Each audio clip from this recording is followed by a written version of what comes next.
Welcome back. Like we said at the start of the program, today we are focusing on Lagos State. We're doing a review of the gubernatorial election that was just concluded, and Mr. Sanwo-Olu is the new governor-elect, Lagos State. And so joining us on the program this morning, we have the Publicity Secretary of the All Progressives Congress, Lagos State, joining us on the program today in the person of Mr. Joe Igwe. Welcome, sir. Good morning. You should be like I said, victory is sweet. From one. Sir, victory is sweet. It is sweet, well. Victory is sweet. Congratulations.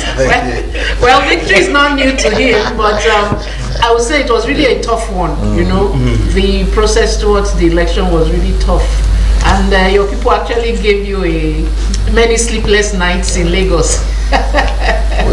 we work so hard. Some people say they want to free Lagos. And we went back to history because we are historians. I'm a writer and have been conversant with history of Lagos State. We went back to history and said, who wants to free Lagos? We freed Lagos from PDP. We wanted to build Port Mainland Bridge. PDP stopped it. PDP stopped Lagos local government funds because they created 37 LCDAs. PDP could not allow us to build power plants in Lagos. That's why Fashion started to build. That's PDP at the federal level. At the federal level, private power plants that Twadu wanted to build in 1999 when he came in. And up to now we are still suffering. Go outside there, you see people picketing this power company opposite you. This problem would have been solved. Obasanjo sat on it. Okay. Lagos tried to build this airport road. Fashola begged federal government, practically begged on his knees to build this airport road, to give Lagos a new face. PDP couldn't do it. It only started when PMB won the presidential, when APC won the presidential election. That permit was given to Ambode to go and build. That's what is happening there now. So who is freeing hope? We have been able to move Lagos from 700 million IGR to about 45. Making Lagos the fifth largest economy in the world. That is what we brought on the table. I'm sure. We'll certainly come into all that. We'll certainly come into all that. But like we said, victory is sweet. Now, immediately, the new governor-elect was his winning was announced. He gave an acceptance speech. So we'll just want to listen to that acceptance speech, and then we'll return to the studio to continue the discussion. For the 21st century economy that we see in Lagos, we must provide jobs and economic opportunity for the vast industries and the population. By doing so, we shall function as a catalyst for growth, not only in Nigeria, not only in West Africa, but in the entire African continent. Lagos will stand as the economic capital of the entire black race. In Lagos, we are limited by space, but not by our capacity, not by our capability. Our creativity and drive are ample and tireless. My aim is no less than to construct a way of life and governance for Lagosians that will provide adequate employment and economic chance now and in the foreseeable future. We do this so that we may put our best assets, which is our people, which is our human capital drive and ingenuity, to its most effective use for the good of all of us. All right, so that's the acceptance. Did you get that? For the good of all of us. So it's very inclusive governance. Yeah. That is irrespective of the voting pattern, irrespective of those who voted for PDP, ADP, ADC. Said now that he has become the governor-elect, his focus is everybody in Lagos State. So, I bet to start with with the challenges you actually encountered during the campaign period, did you ever imagine that the margin was going to be as wide as over 500,000 votes? Yeah, because the last election was just about 160. 160. The margin is so wide.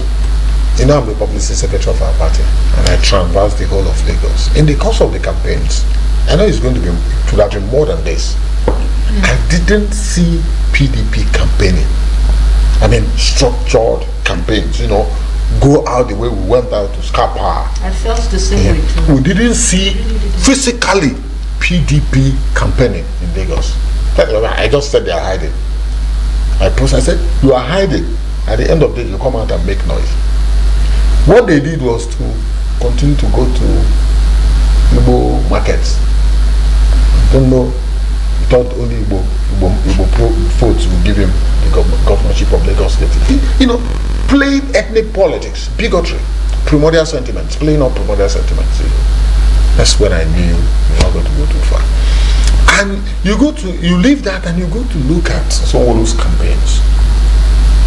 We have never seen that kind of dedicated and sophisticated campaigns in Lagos in recent times. Dedicated and sophisticated. Sophisticated, you know. Total hard work. Somebody said you overworked. It was just too much. Bringing it to the almost brought, you know, campaigns to the bedrooms of Lagosians. You know, he created what we call visibility all over Lagos. Every morning you see a new campaign. I'm not talking about social media. I'm not talking about going to mechanics, going to hospitals, going to vulcanizers, going to hairdressers. I don't know where he got the energy from, but he put everything into this campaign, and that's after he paid handsomely. Hard work pays. Now the question is, you said he assumed that only Igbo votes would have actually earned him. Yes, victory. I'm talking about Jimi Agbaje now. No, can we then conclude that maybe the Igbos did not vote for him, or that they voted for him, or that's the vote you saw. That's the vote you saw. That's 200-something thousand you saw. But something happened. Okay, sir. You know, Igbo people voted for Atiku because P2B was on the ballot. So they voted because if Atiku had won, I was coming to that. P2B would have been the president. Some people think if Atiku had won, would that not have changed the anything would have happened. Anything would have, because they were totally demoralized after Atiku. The loss of Atiku, but it wouldn't have. The only thing that thing would have been close, but they wouldn't have been sufficient enough to defeat Sanwo-Olu. Well, don't you think that this election was more about individuals than even based on party? Yes, we are getting wiser. Because that seems to be the we are getting wiser. You can see the people in Kano, Sokoto, taking decisions, almost reversing the decisions they took during the so they are voting individuals. And here are people who think they are not educated. That's what I have noticed. In the course of these elections, that election day I was driving all over the polling booths in my area. And I noticed that people who should line up to vote are playing football. Our people, most of them are graduates, they are playing football. I also noticed when we went to Teslim Balogun campaigns to welcome PMB to Lagos, when the day PMB came to Lagos, we were there in the morning. 9, 8, 10, 11, 12 people started leaving the stadium. They left, and by the time PMB came, about 3, 4, the stadium was empty. Almost. And the opposition took it and said, they even organized the rally, they didn't come. By 10, 11, the whole place was filled to capacity. By 12, they started leaving. In the north, they will stay to the 4 until the president comes. This is politics. Let me tell you, the average security man you put on your gate in Lagos and how someone you put is more politically sophisticated than a banker. Ask a banker the name of the governor of Lagos State, he does not know. He or she does not know. They're only interested in their bank job. They leave by 5 o'clock and come back by 9 or 10 p.m. And on Friday they say, thank God it's Friday. They don't know any other thing. But if we start even from your party, APC, during the primaries, the registration ran into millions. Yes. Then one was wondering if all your party members alone had voted for your party, you would have recorded million, at least 2 million. So what happened? The same thing I'm telling you here now.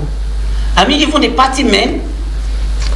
Party men. All the people that registered are not party men. The 5 million you are talking about is including PDP, APC, and some other parties, and people who just went to register because I'm they want to. About your party primaries, the figure was so high. That is intra-party, the primaries you had. Yeah. It showed that you had the number. You had the number, but you know, and all these numbers, at least half of them would have got PVCs. People move. People also hold that card because of. What they want to, they don't want anybody to say, oh, you didn't register. No. So, and on the election day, people will also suspect there may be violence.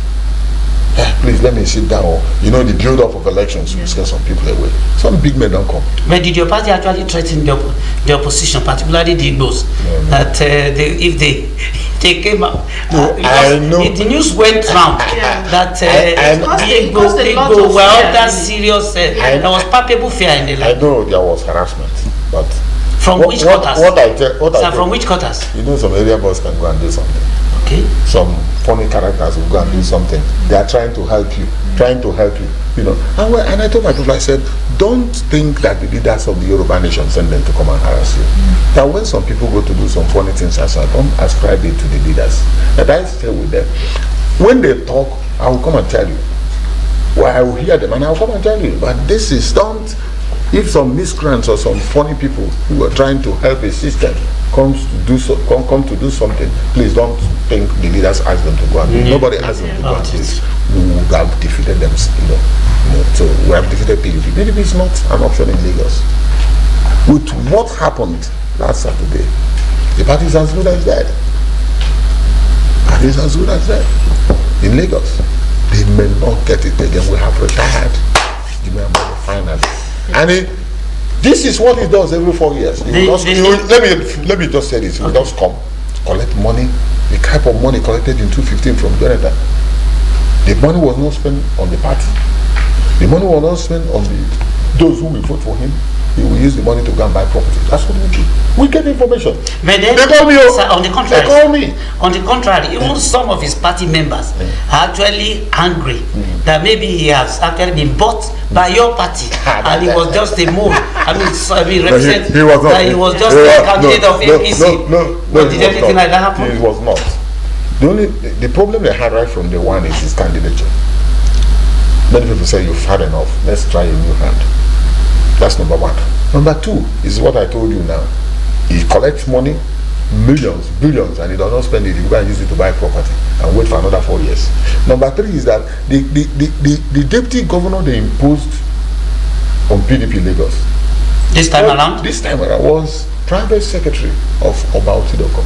Either probably gave them some money for the campaigns and now pushed that the only condition I will give you that money is to give you the deputy governor. And he brought that lady. She has been her his private secretary. So that brought division to the division in PDP. Okay, who is left in PDP Lagos? But they judge. Every other person that is important in PDP Lagos has defected. Has left the party. Has defected to your party. So it's a house without nobody to drive the house. So that was what happened. That's why you could not see him gather his faithful supporters in a place and talk to them. It was impossible. They were just hiding. In the dead of the night, they would go and start paying people for 4,000, 5,000. That's what they did. That's what they were doing. For 4,000 in the dead of the night, 11, 12, they would just be going from one house and giving them money. We know all these things. But there's no meeting point between light and darkness. I always say this. No meeting point. All right, let me... You can't give what you don't have. Nemo that what none have that. This is Latin. All right, let me ask the issue of godfatherism. Because also in this election, we see that the so-called godfather figures have been relegated into political obscurity as it is now. Talking about Ajimobi, Amosun, Okorocha, and Saraki.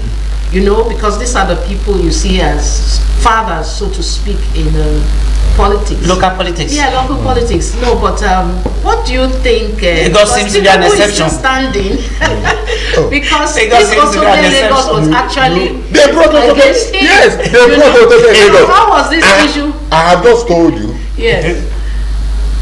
You see, if you don't know history, you know nothing. If you don't know your history, you know nothing. Why would you compare Achiwaju that has built thousands of leaders, including me that is sitting down here? People he didn't know right from the one. Once you are talented, he brings you to the fore. How many of these leaders will open their houses and people will feel you are in and outside on a daily basis, including the sitting room on a daily basis, 247 if it's in Lagos, and you accommodate all? How many can make the sacrifice? I have not seen him drinking. If you go to the dining table to eat, he just eats more food and just walk away. Everything he gets, he gives to humanity. Tell me why God will not protect us. He has fought many battles and run away with victory. Because the man has maintained consistency in dealing with the poorest of the poor. That's the difference between Achiwaju and these people we are calling. You make apple and orange comparison. They're not in the same pedestal. How did Achiwaju know me? It's because I'm a writer and this man must be a creative person. I want to meet him. We met. That's all. In the days of the locust, I mean the 1993, June 12, 1993 crisis. Some people will not know. It's my work that brought me to the fore, and you do me through my works. Most of people that I know today know me through writing. When Fashola was coming, said, do you know that man Joe Ibokwe? Go and find him. He's in my stomach. That's what he said. That's what he used. So people think you just come up and become something overnight. It's just a result of so many years of hard work. Okay. So Achiwaju has no comparison. He will continue to lead till God takes him away. You mean Otoge will never happen in Lagos? How will it happen? I have told you how we get to where we are today. Or how we got to where we are today. Through hard work. We were able to bring Lagos from the backwaters to the 5th largest economy in Africa. But some of the issues why they said that Lagos needed to be freed was the fact that they were actually talking about gridlock, which has remained with us for decades now. They said we don't deserve to be living as if we were in the 16th century. They also complain about the budget. Lagos state budget so big, but they said almost everything is shrouded in secrecy. I mean, are there things you want to talk about? They're liars from the pit of hell. Liars. Gridlock? How did it start? Don't forget that I'm the chairman of Fourth Landing. Part of the thing is something that caused the gridlock is the Apapa and Tingana roads went down almost the same time. On a certain day I cannot move into Apapa. And when you look at it, when I was appointed in 2015, September 2015, I said this place will collapse. I knew that we were going to suffer. Because it's almost, the two places were almost like a madhouse. No control, no nothing, no facility, no infrastructure. And this is a place, but the judge was the chairman. He was the chairman of NPA for years. That's about years ago. I mean, that's about over 6 years. He left as a chairman. See, 6 years ago. If you don't pay school fees for your children, you will suffer. And school fees are not paid for 1 year. You pay for primary school, you pay for secondary school, you pay for university, and you begin to feed the child until he gets a job. He or she gets a job. If you don't do that, you will suffer. What we are suffering today has been the result of many years of political idiocy. Let me just use it. People not knowing what to do. They had too much money. They stole budgets. I have always told you here, there's what is called, they are a bunch of rogues. On the issue of the gridlock, are you aware Femi Falana has actually taken the current Minister of Works to court over the issue of a gridlock? This Apapa Agriculture. That's what I'm telling you. I work in Apapa, so I'm telling you. So how long are we going to do They are doing it. They are doing it. They have finished that. We suffered. The suffering is close to an end? It's getting to an end because they have finished that Apapa 1 road to the port. Then you now face, if you go to Tinkana land, you weep for this country. That Tinkana land, port. Okay, sir. We weep. Where men go to work every morning, they don't know how to find solution to problems. You see, we are wicked people. Most of our people are very wicked, especially the leaders. People, do you know how many times East-West Expressway, the contract was awarded? Or Enugu-Port Harcourt Road, or Second Niger Bridge, or Enugu-Onitsha Road, they stole the money. They have no conscience. That is why all the people that brought this nation down seem to have been packed into one particular truck and it's heading to the Atlantic Ocean. I'm telling you, go and look at them. From Saraki, all of them, they saw them, the activities led to collapse of banks. And people's money went. This poverty we are seeing today has been as a result of many years of stealing. You can't eat your cake and have it. All right, we're going to be going into the issue of the roadmap to the development of Lagos State by the new incoming governor. But before then, we'll take a quick break. Please don't go. We will be right back.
For the 21st century economy that we see in Lagos, we must provide jobs and economic opportunity for the vast industries and the population. By doing so, we shall function as a catalyst for growth, not only in Nigeria, not only in West Africa, but in the entire African continent. Lagos will stand as the economic capital of the entire black race. In Lagos, we are limited by space, but not by our capacity, not by our capability. Our creativity and drive are ample and tireless. My aim is no less than to construct a way of life and governance for Lagosians that will provide adequate employment and economic chance now and in the foreseeable future. We do this so that we may put our best assets, which is our people, which is our human capital drive and ingenuity, to its most effective use for the good of all of us.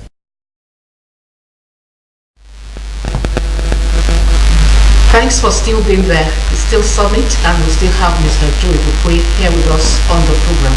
Now, from that acceptance speech from the governor-elect, could you please give us a holistic picture of the roadmap to further development in Lagos State? Lagos cannot move back. Lagos is going to become probably the second or third largest economy in Africa. That's our destination. If you look at those two candidates, the governor and the deputy, they are just two governors in one. Two governors put together. If you know who Hamzat is. If Hamzat goes to pick up the works and add it to his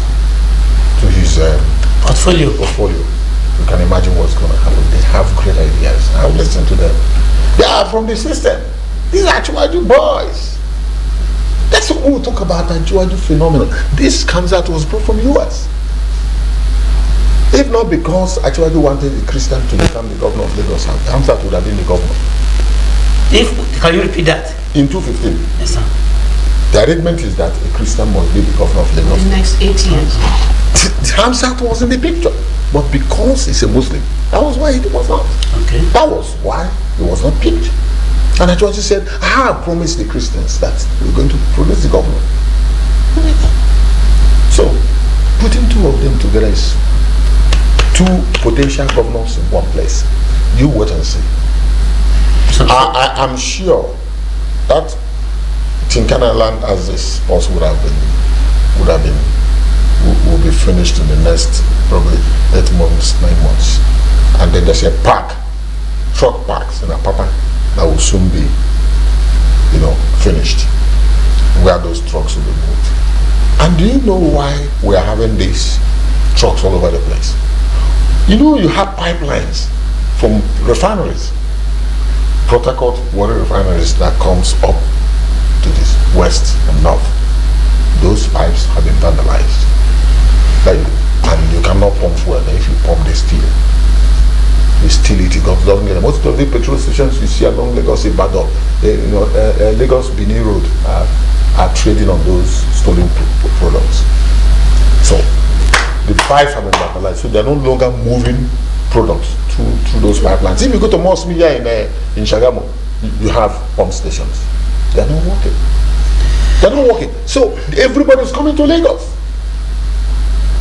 They use vessels to bring them here. So every tanker is coming to Lagos.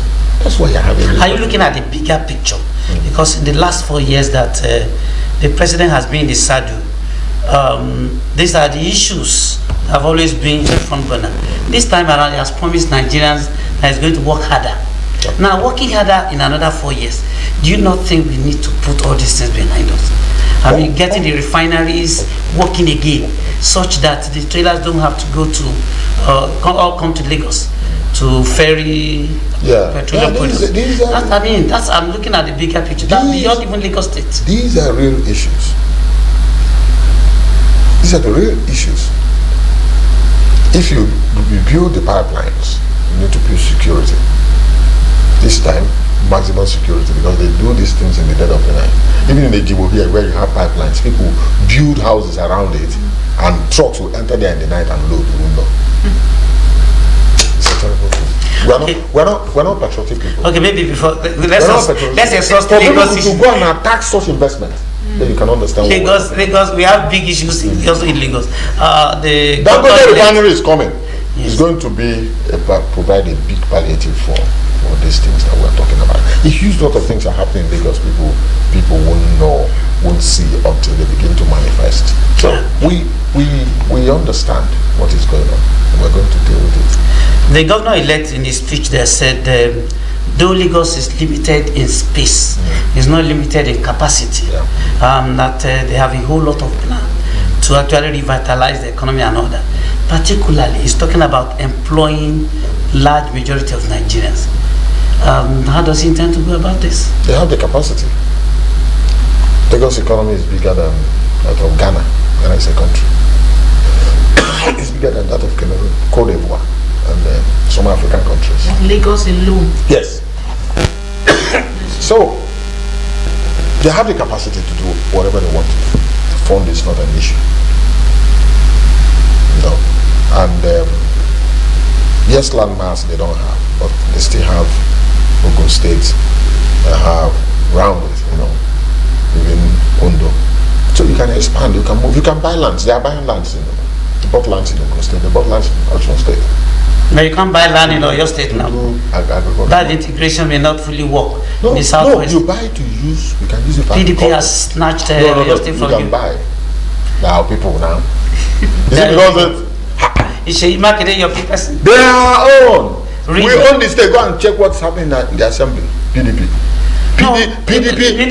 State assembly. Wait now. What happened in the state? PDP has about 26. They are boys. Your boys? They are boys. Even in Oyo State.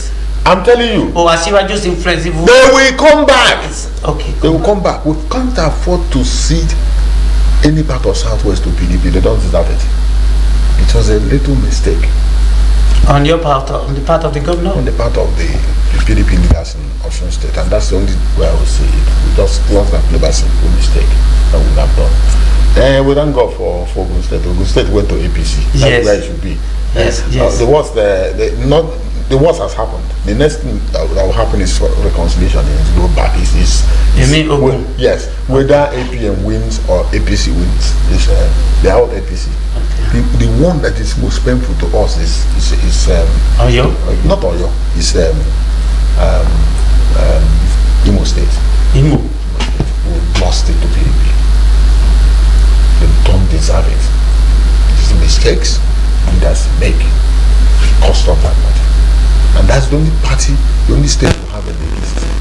And we are planning to say, okay, we want to negotiate for presidency in 2023. With this, the only state that is APC has been taken away. So, but you have APC stalwarts. Ngige is there, Okorocha is there. What votes are you going to bring to the table? What number? It's a game of numbers. That's the biggest problem. That's why people like we are not happy. Why some people are chasing. But that will not force you to renege on the agreements you have with APC. I'm talking about APC. No, we are going to talk about. I'm going to, if we go to the table, like me, I want to be president of Nigeria. And we get to the table. And they say, okay, Northwest deliver this number of votes, Northeast, North Central deliver this number, Southwest this number of votes, and then you bring miserable number of votes from South. No. Politics is a game of numbers, and that's what we have been preaching. We told our people, I told them that Atiku will not win this election. Most of all, I told them. Because I have the statistics. We are political scientists. We deal with figures. And we will not hand the keys of the treasury of Lagos, of Nigeria to Atiku, because Obasanjo completely destroyed Atiku in his book. Completely. He left nothing. I'm just trying to imagine what led Obasanjo to think that he can sell back what he has destroyed. That was what finished him completely. Okay. Yeah, let's look at the Lagos terrain, the peculiarity of Lagos, because in the last few years, people have been disoriented with the level of development in Lagos State. Which particular area do you think this incoming governor will hit the ground running? Because it's that's what the psyche of Lagosians need right now. Where is it going to start? Lagos, let me tell you why Lagos is like this. When you are doing something, it looks as if you are not doing anything.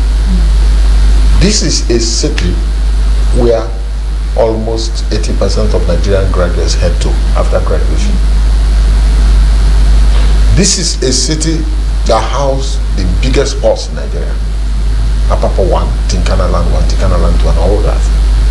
So there's heavy duty trucks in this place. If you build a road for 1 year, it will just give way.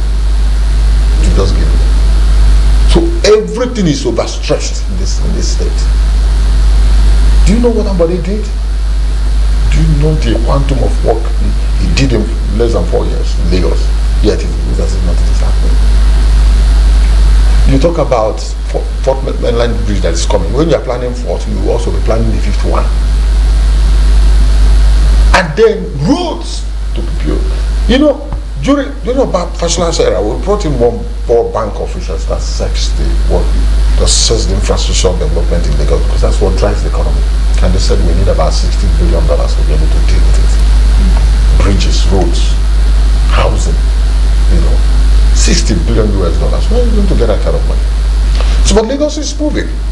Lagos is moving. If we pay our tax very well, they are paying, but less than 20%. That's in the net. Yes, less than 20%. It's in the net. So I'm talking about the governor-elect, sir. He seems to have lots of ideas in his head, and he wants to hit the ground running. Now, with the benefit of hindsight, let's quickly go back to the current administration. You just spoken about Ambodi's so much work. He did a lot in Lagos. There's speculation. Let me play a kind of devil's advocate here. There's speculation that he really has his vision for the Lagos State, he really has to match it as the incoming government with that of the party. Do you have separate agenda for governors as in your party? Because it was alleged that somebody did not actually follow the agenda of the party. That was why he ran into troubled waters. How far can this man go without running into troubled waters? It's not that. Those who are telling we are in the system. We knew what went wrong. Okay. It has nothing to do with development, but they, put everything into development of Lagos State. We only talk about the fact that the politics was not played very well. Okay. That human aspect of it. That's all. That's all. The guy is creative, but he couldn't have done otherwise because he has been in the system. You mean Sanwo-Olu? No, I'm talking about Ambode. He has been in the system. So, like Sanwo-Olu, he just don't come to overnight that. There are champions like Sanwo-Olu, 30 of them in Lagos that I know, that can be governor. They have traversed one ministry to the other. They know about Lagos. They have been there. Delale is one of them. Tunji Bello is one of them. There are so many of them that I can count that are potential governors. They are potential governors. Myself too. Yeah, why not? We are potential governors. You are. We have been in the system, so we know this. We understand the system. With what I know in Lagos, if you give me Nigeria, I will. Once you rule Lagos, you can handle. If presidency is zoned to the southeast, you must be one of the contenders. Lagos governor does not have the time the president, has in Abuja. Because it's like a country. It's a 247 city. So that you be called by 3 a.m. They don't sleep now. Sanwo-Olu is properly guided even from the beginning. No, he has been He has been a banker, been a manager, the banks, and then he came in, worked with Femi Pedro, as a PA, then SA, then commissioner, a staff, and then groomed in the system. He was Nachiwaju's engine room as one of the facilitators of what is happening now, because when you understand so many things, because at the time we just sit down, he will just stand up and be talking to us, and we take mental notice of these things. So he grooms leaders, he trains you. He will tell you not to underrate your enemy. If your enemy has assembled 1,000 soldiers, go and bring 4,000. He will tell us. He will talk economy, talk about policy, talk about so many things. And we listen as if you are in a lecture room. That's actually for you. Some other people will be somewhere. He will be leader in Lagos until thy kingdom comes. Until when his God takes him away. And people will weep when he goes away. Because I have not seen the person that will be like him. We will accommodate people. Will Sanwo-Olu run an inclusive governance? Of course, no choice. There's no choice. We have several other brilliant people across the political parties. You can't. There are too much in Lagos. I said. No, I'm talking of outside APC now. There are too many eggheads in APC. You can't even exhaust what you have. You can't even take 30%. You can't even exhaust 30%. You still have 70% of them waiting. So many of them that have been commissioners for years are potential governors. If, for instance, ADP gubernatorial candidate, that's Baturi Badamosi, is actually ready to work with him, would you accommodate him? Once you become a governor, you now start looking for people that will work with you. People, the strong hands that will work with you, because your success depends on people you bring to the fore, not people that will serve you.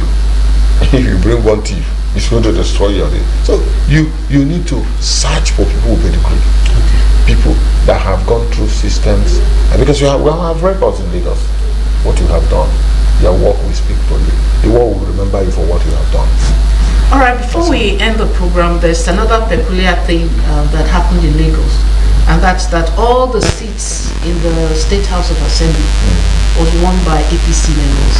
Now that means there's no opposition in the House. That's what I'm saying. PDP I'm not sure PDP will fail candidate in 2023. Would that not be rubber stamping of all the bills? How how is that going to play out? Is it actually going to help democracy in Lagos, development in Lagos? You are talking going forward in Lagos. You are talking about PDP. I see PDP is only opposition. We're talking about opposition. Not only. They are there now. We saw about 30 of them on the ballot. Hey, when I was giving the ballot paper, APC, I don't see where I go find APC. There are so many of them. Build. Let's build them up. Not PDP. Okay, the next 60 seconds. Thank the people of Lagos for reposing the trust and confidence in your party. The confidence. Lagosians, you know. There's somebody said they want to bring Otoge in Lagos. Enough is enough. I said Lagosians said a lie. Lagos is not Kwara State. These people are sophisticated people. Thank Lagosians. They know. That's what I'm saying now. Okay. Lagosians are sophisticated people, wise people.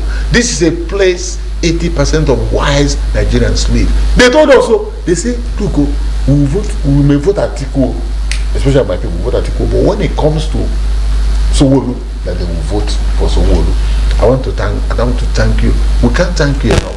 But what we will do is to Lagos will not share money to people. They will not share money, but they will build roads. Once you build a brand new road, like there's one road I went to see in Okota. I went to persuade because they live there. Many of them live there. I went to one community road. I went there. I saw that the new road, that Okota first was flooded, and they went to show me where the drain was blocked. We got a tractor to go and clear those things. Now I know governor will get to that place. I know we'll open up that place. I know other places will be opened in Lagos because that is what puts money. Once you build a brand new road, a house that is going for 10 million will go for 25 million, 30 million. That's how government puts money in the pockets of people. Okay? All right. Thank you so much, sir, for joining us on the program this